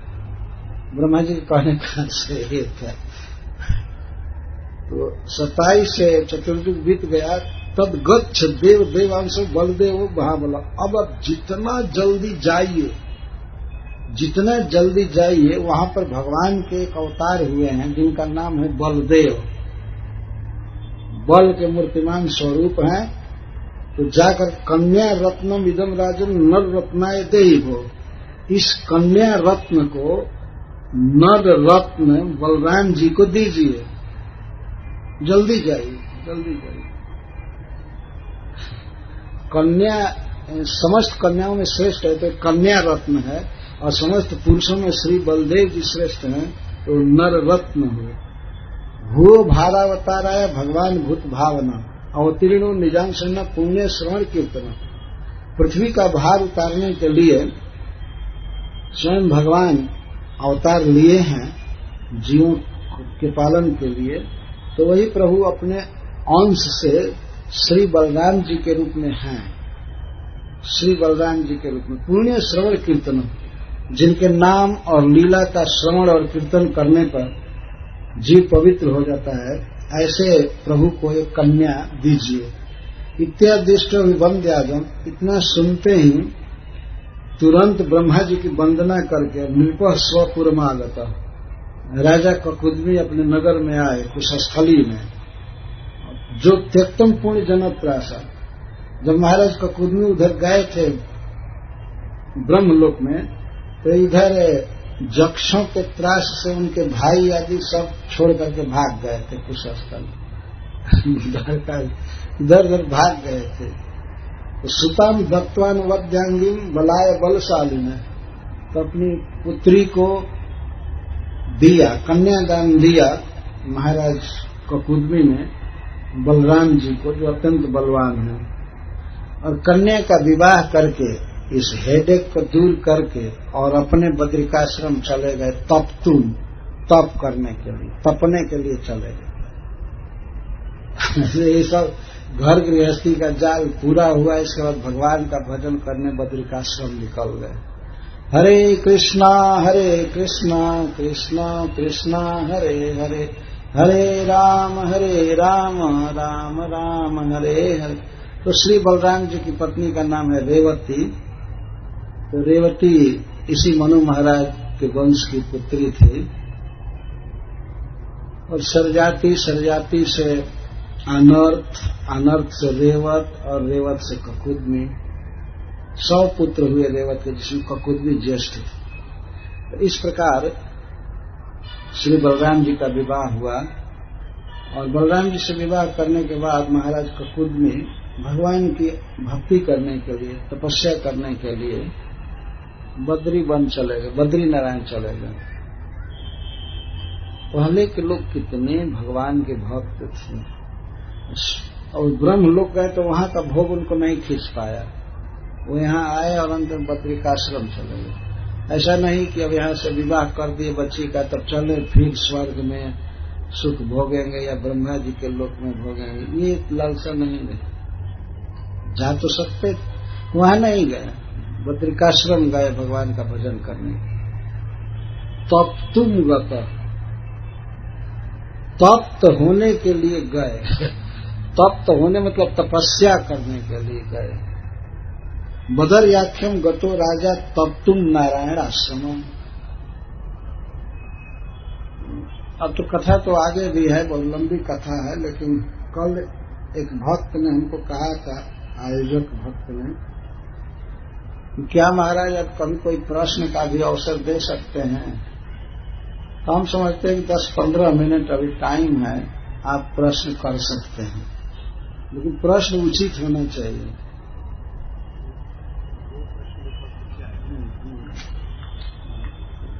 बोल दीजिए माइक।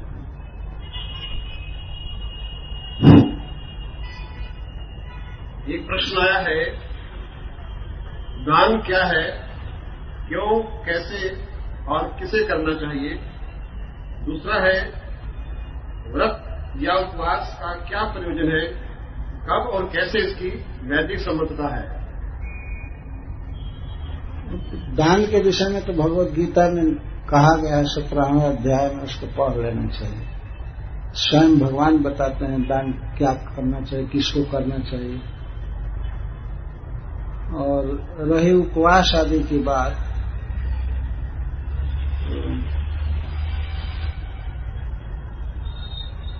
ये भी सब बातें कहीं न कहीं लिखी हुई हैं। और उपवास का वास्तविक अर्थ होता है, उप माने निकट और वास माने निवास। जब हम भगवान के निकट रहना चाहते हैं तो इसको उपवास कहते हैं, भगवान के निकट निवास। तो उस समय भोगों से दूर रहना चाहिए। जैसे एक तो भोजन छोड़ना भी जरूरी है मन की शुद्धि के लिए। उस समय जब भूख लगती है तो मन में और कोई कामना नहीं रहती है, केवल भोजन भर की कामना रहती है। उस अन्य कामनाओं की शांति होती है। और दूसरा, आज के युग में सभी लोग जानते हैं कि उपवास करने से फिजिकल स्थिति ठीक रहती है, शरीर ठीक रहता है ना। कई जगह उपवास कराया जाता है शरीर को ठीक करने के लिए। ये तो प्रकट प्रमाण है कि उससे शरीर ठीक रहता है। हम लोग विवाह शादी आदि में देखते हैं कि जिस दिन कन्यादान देना होता है तो लड़की का पिता उपवास करता है। पता नहीं इधर उपवास करते हैं कि नहीं, इधर का तो मैं नहीं जानता हूँ। अपने गांव में और उधर ये जो परिपाटी कन्यादान की, तो उसमें कन्या के पिताजी उपवास करते हैं। गर्मी के दिन में भी पानी नहीं पीते हैं, कोई कोई ज्यादा से ज्यादा पानी पी लेते हैं। तो शास्त्र कहता है कि इससे हमारा मन शुद्ध होता है, शरीर ठीक रहता है, पाचन शक्ति ठीक रहती है, आलस्य नहीं आता है। तो आलस्य न आवे और मन सजग रहे तो उस समय भगवान का स्मरण ज्यादा होता है और इस तरह से हम भगवान के निकट रहते हैं। यही बताते हैं महात्मा लोग। अगर किसी को इसमें ऑब्जेक्शन है तो पता नहीं क्यों ऑब्जेक्शन हो रहा है, उसको खाना ही खाना है तो दूसरी बात। और कोई प्रश्न? ये तो कोई प्रश्न प्रसंग के अनुसार नहीं आया। यही 2 प्रश्न है ना, और कोई है? हाँ, ले सकते हैं। अभी किसी का प्रश्न हो तो पूछ सकते हैं। आप खड़े रहे और खड़े होकर के पूछें, ऊंची आवाज में, ताकि आवाज जहां तक आ सके।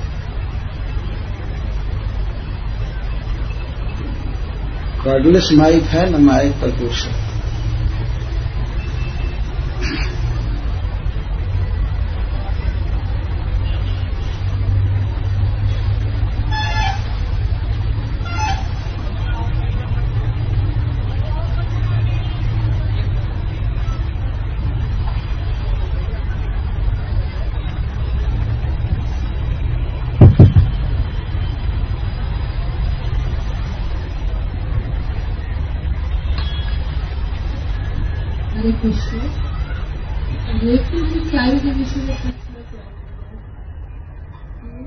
रेवती की आयु क्या पूछ रहे हैं? भगवान की आयु थोड़े पूछी जाती है। भगवान सब, वो तो नित्य किशोरी है।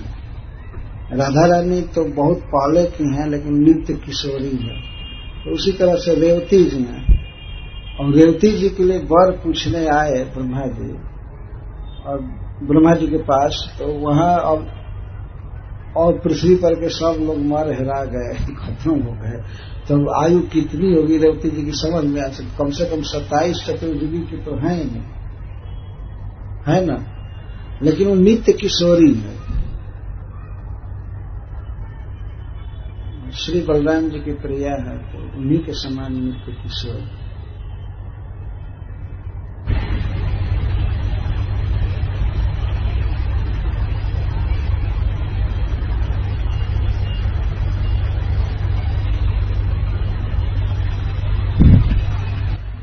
ठीक है, प्रश्न नहीं है तो जबरदस्ती नहीं किया जाएगा पूछने के लिए। हेलो, ये पृथ्वी लोग कोई श्रेष्ठ माना गया है तपस्या के लिए? हाँ जी, ये श्रेष्ठ है। उसमें भारतवर्ष श्रेष्ठ स्थान है, भगवान के प्रिय भूमि है।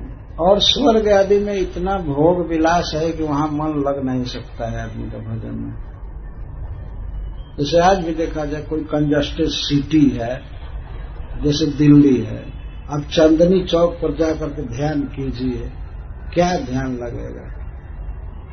कोई न कोई एकांत जगह चाहिए ना। तो स्वर्ग में इतना भोग विलास, इतना गान बजान, तरंग, अप्सराएं, विमान, वहां भगवान में मन लगाना कठिन है। इसीलिए कोई भारतवर्ष से जाते हैं, भजन का मौका मिलता है तो वहां से भाग करके आकर के कहीं हरिद्वार, ऋषिकेश या हिमालय में और जगह भगवान के धाम में भजन करते। हरे कृष्ण। रावण को मरता हुआ सुना है, कुंभकर्ण को मरता सुना है, मगर मंथरा को अभी तक उस टाइम भी था, और मंथरा है मतलब ईर्ष्या अभी तक नहीं मरता हुआ देखा। क्या?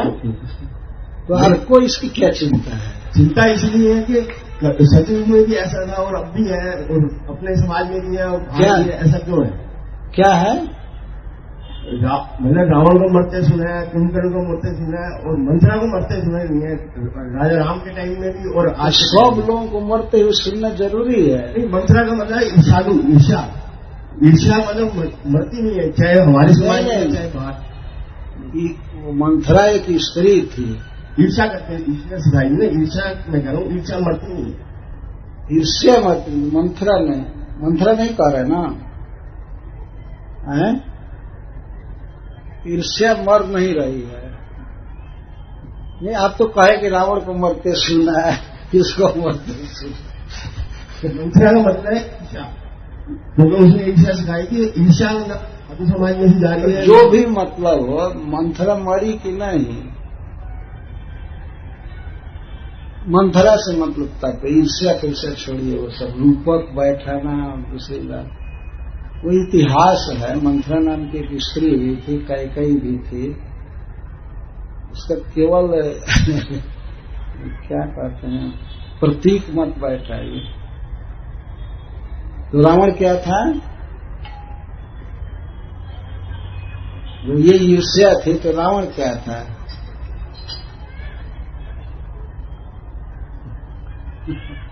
ये आजकल के कथाकार ये बखेड़ा बहुत करते हैं, मंथरा ये थी, वो थी, ये थी, वो थी, फालतू बातें कहा करते हैं। गोस्वामी तुलसीदास जी तो ऐसी बात नहीं कहते, तो बताते हैं कि मंथरा कैकेयी की दासी थी, और उसके जाति पाति का पता नहीं था, उसका आईडी भी नहीं मांगा था, कैकेयी ने उसको दासी रख ली थी। वाल्मीकि रामायण में लिखा गया, और इसीलिए एक दिन धोखा खाई।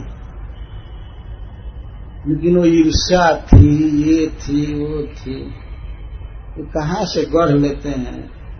कथाकारों का बखेड़ा है सब। इसका मतलब राम नहीं हुए थे, रावण नहीं हुआ था, ये सब कथाएं नहीं है, यही कहना चाहते हैं ना वो लोग। ऐसी बात नहीं है, इतिहास है। भगवान अवतार लिए थे, उन्हें वन में जाना था, तो एक उन्होंने एक ट्रिक किया जाने के लिए। हरे कृष्ण। महाराज की मैं जिज्ञासावश प्रश्न कर रहा हूँ। आज सूर्योदय आरभ्य आदेश भागवत जी के महात्म्य मिलता है। हाँ। और ये भी लिखा हुआ है कि सूर्यास्त पर कथा विराम कर देना चाहिए। बीच में विरम्य घटिका द्वयम की बात आती है। रात्रि में भी कथावाचन हो, इसका समर्थन कहाँ प्राप्त होता है? जिज्ञासा है, जानना चाहता हूं। जो सुखदेव गोस्वामी तो रात दिन कथा कहते थे, अहर्निश, ये प्रमाण आता है। जैसा कि महाराज परीक्षित सुन रहे हैं तो कहते हैं कि आप कथा रोकिए मत, रुकने से मेरे प्राण चले जाएंगे। वो सुनते जाते थे। ऐसे भी देखा जाए तो श्रीमद् भागवतम यदि रात दिन न कहा जाए तो वो पूरा होने वाला नहीं था। केवल श्लोक भी बाचा जाए तभी कितना स्पीड से वो बाचेंगे सुखदेव गोस्वामी। तो ऐसी बात नहीं, कहीं निषेध है क्या कि रात में नहीं कहना चाहिए? नहीं निषेध है ना, कहीं निषेध नहीं है, बल्कि रात दिन भगवान का भजन करना चाहिए। रामायण में आपने पढ़ा होगा, कहत कथा इतिहास पुरानी रुचि रजन जुग जाम सिरानी। श्री राम लक्ष्मण सिद्धाश्रम गए थे बक्सर, तो ऋषियों के समाज में कथा होती थी, पुराणी कथा मतलब पुराण की कथा। भागवत ही पुराणों में मुख्य है। तो रुचि रजन जुग जाम सिरानी, 2 जाम मतलब 12 तो बज जाता था कथा में निश्चित। ये प्रमाण। जहाँ पर अनुष्ठान की बात आती है, ऐसे तो कथाएं लोग रात्रि में गांव में भी करने लगते हैं, कथा कहानियां चलती रहती हैं, गुरु शिष्यों को उपदेश देते रहते हैं, लेकिन जहाँ अनुष्ठान की बात है, नहीं तो अनुष्ठान में भी आपने विधि वाक्य पढ़ा होगा, लेकिन निषेध नहीं पढ़ा होगा कि रात में नहीं करना चाहिए, ऐसे कहीं पढ़ा? विधि तो मिलती है पर निषेध तो नहीं मिला। हाँ, तो निषेध नहीं मिला तो विधि यही है कि जब भी समय मिले हरि सर्वत्र सर्वदा, तो कहते हैं तस्मात् भारत सर्वात्मा भगवान ईश्वरो हरि श्रोतव्य कीर्तव्य से स्मर्तव्य चेतता भयम। और एक जगह कहा गया हरि सर्वत्र सर्वदा, सभी काल में और सभी देश में भगवान हरि का भजन करना चाहिए। अगर समय यही शाम का मिलता है, रात का, तो यही सबसे श्रेष्ठ काल है कथा सुनने का। और दिन में अब क्या कर, मान लीजिए दिन में अनुष्ठान करे बैठ करके और 2 आदमी भी न जुटे, तो इस अनुष्ठान का मतलब क्या है? अनुष्ठान भी किया जाता है जनता के हित के लिए ना, जहां लोग अधिक से अधिक सुने, कीर्तन करें, भगवान का भजन करें। तो आज के युग में अपनी प्रवृत्ति के अनुसार, जैसे 10 बजे से 4 बजे तक काम होता है, 5 बजे तक काम होता है, 6 बजे तक लोग छूट करके आते हैं अपने अपने काम धंधा से, तो लगभग यहाँ आते आते 8, साढ़े 8 बज जाता है, 9 तक बज जाता है। तो ऐसे लोगों के लिए अब जब इसी समय फुर्सत है, तो अनुष्ठान का यही सबसे सुंदर काल माना जाएगा। जैसे शास्त्र के वाक्यों के अनुसार ऐसा सिद्ध होता है। बोले कि ऋषि मुनि रात भर जग कर भजन करते थे। और अनुष्ठान, अब ठीक ही कहते हैं अनुष्ठान, लेकिन अनुष्ठान तो देश काल के अनुसार वही अच्छा माना जाएगा ना, कि जिसमें से अधिक लोग लाभान्वित हो, बहुजन हिताय बहुजन सुखाय, बहुत लोगों को लाभ हो। तो यदि संभव है, अगर उस समय ज्यादा लोग आ सकते हैं तो उसी समय करें, और नहीं तो रात में आवे तो रात में करें। विधि सर्वे विधि निषेधा से ये किम करा, स्मर्तव्यो सदा विष्णु न विस्मर्तव्यो कदाचन, सर्वे विधि निषेधा से ये किम करा।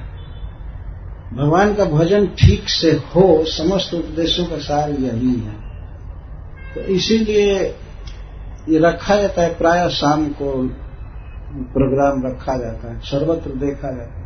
हम लोग विदेश में करते हैं, विदेश में सवेरे कीजिए तो एक आदमी नहीं आएगा, जबकि स्टैंडर्ड ये है कि प्रातः काल भजन करना चाहिए। लेकिन वहां प्रातः काल कोई उठता ही नहीं है, तो उस समय कथा क्या होगी?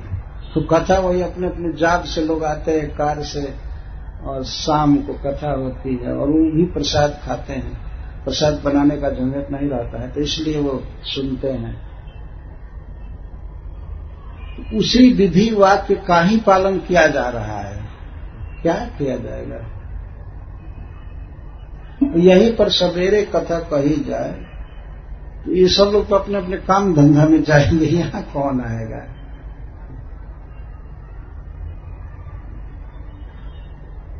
आप ठीक कहते हैं, सूर्योदय से प्रारंभ करके सूर्यास्त तक कथा होनी चाहिए, विराम देना चाहिए। अब वो समय गया, देश काल इसी को कहा था, काल बदल गया। देखते देखते देश बदल गया, दिल्ली कितना बदल गया देख रहे हैं ना। पहले जो आज से 20 बरस पहले कोई यहाँ रहता होगा, देखा होगा, वही आइडिया, वही सब वो लागू करे, कार की रफ्तार वही रखे, बैग, और लोग कहीं भी लांघे, कुछ भी करे, ऐसा संभव नहीं है। अब तो पुल के नीचे लगना पड़ेगा, बहुत सतर्क होकर के, नहीं तो कच्छ से धक्का लगेगा। हरे कृष्ण। महाराज जी, एक प्रश्न पूछना चाहता हूँ, काल में संजय ने ऐसा कौन सा पुण्य किया था कि उसको उसी संजय के दिव्य दर्शन हुए? तो दर्शन हुए, महाभारत यही